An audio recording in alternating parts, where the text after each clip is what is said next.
Welcome. In this tutorial, I'm gonna show you or teach you how to turn off autoplay feature on Instagram using your mobile device. So if you want to know how I did it, just keep on watching. So first of all, you want to open your Instagram app.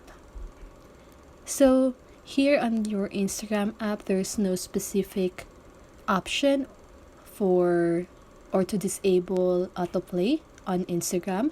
So what you can do is to enable or turn on the use less data on your account. Okay, so to do that, you want to go on your profile by clicking the profile button at the lower right corner of your screen, and now click on the three little lines at the upper right corner of your screen and click on settings and privacy.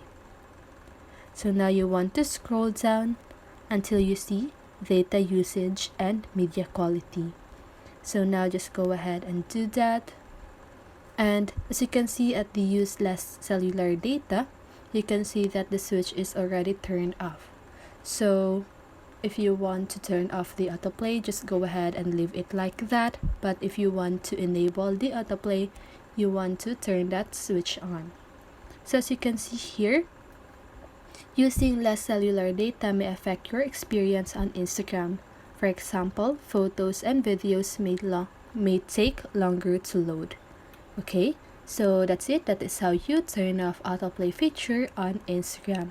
So I hope this video helped you, and if it did, make sure to like, subscribe, and hit the bell notification so you won't miss a video. See you in the next one and have a great day.